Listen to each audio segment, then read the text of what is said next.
For several months, I had planned to visit Puerto Rico for my father's 90th birthday, which was on October 1st. And then, on September 20th, Hurricane Maria struck the island. I kept my travel plans. I was intent on being with my dad to celebrate his birthday. But what started out as a personal trip changed to a humanitarian mission.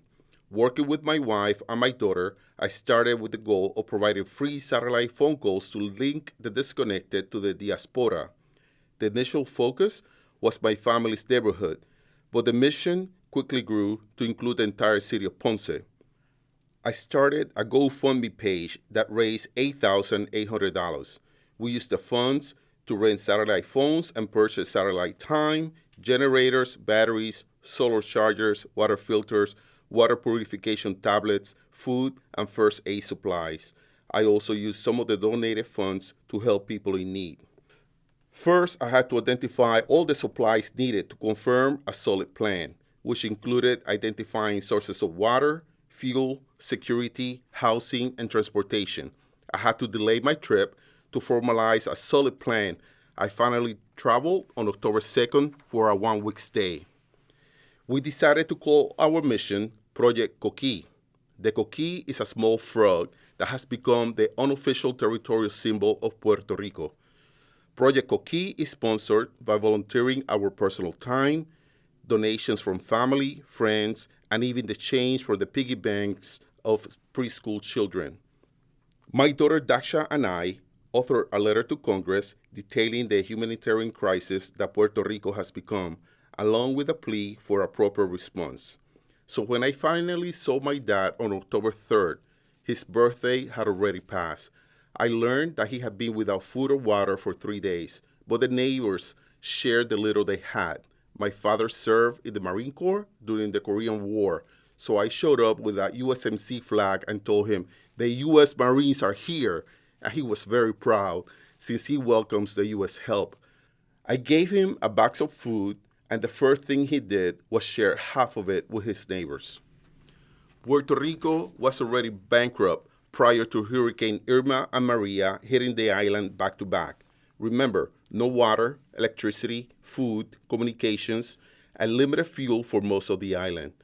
After taking care of my dad, my next priority was locating 2 nuns from a New York convent who were unaccounted for. I visited Colegio San Conrado, my former high school, saw the nuns, and provided them a satellite phone to call their convent.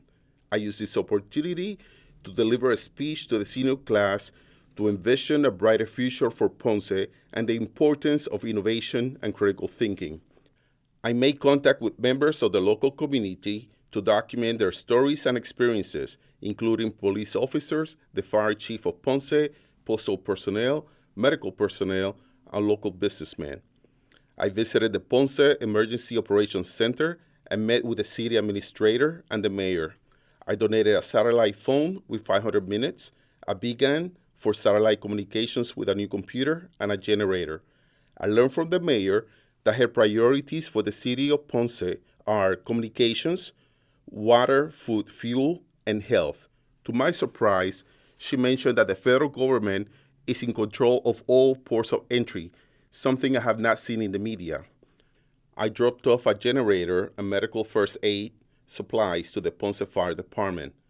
At a seafood restaurant in Santa Isabel, I learned that the fishing industry is destroyed. I had rabbit stew for lunch. In the town of Naranjito, the only source of water is a local creek. They have created a dam to pull water for washing clothes, cooking, and bathing. Drinking water is gathered by placing pipes and bamboo in the hill to make a channel to collect water. A considerable amount of animals die near water sources and could be affecting the water quality. The water from the hills is also used as a public toilet and bathing place. The community stated that in 16 days, FEMA showed up only once to deliver water.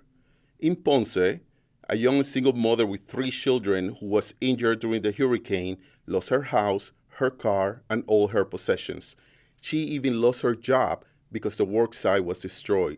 She can't apply for aid because all systems are down. I provided financial assistance, and the help was received with hugs and kisses. In Toa Alta, another single mother and her 10-year-old lost everything but their car, I provided financial assistance, and the help was received with tears. Funds from Project Coqui were used to assist the elderly, disabled, underemployed, and homeless. As has been reported in the news, the situation in San Juan is tolerable. Unfortunately, the rest of the island does not have the access to the same supply chain and is suffering. During my week in Puerto Rico, I observed that the children that were addicted to video games are now riding bicycles and helping in clearing debris. The adults that were irritated with the increased high temperatures and humidity created by the loss of vegetation and trees started to spend more time talking with neighbors. As some people call it, Radio Bemba started again. The mouth-to-mouth gossips of the neighborhood, sharing information on where to find supplies, the most antiquated means of communications. The communities have come together to help each other out. The feeling of giving was amazing, and the experience unforgettable. The contributions meant a lot to many people, and wish you were there to experience the gratitude. The goal of Project Coqui is to employ direct action to help individual citizens, families, and businesses flourish again. I believe we have an opportunity to reinvent a Puerto Rico that is resilient and will never allow itself to suffer like this again. There is a plant in Puerto Rico called morivivi. The morivivi is a shy plant. When touched, it closes its leaves. Minutes later, the leaves open again. During my visit, I saw signs that stated, like the morivivi, we will flourish again.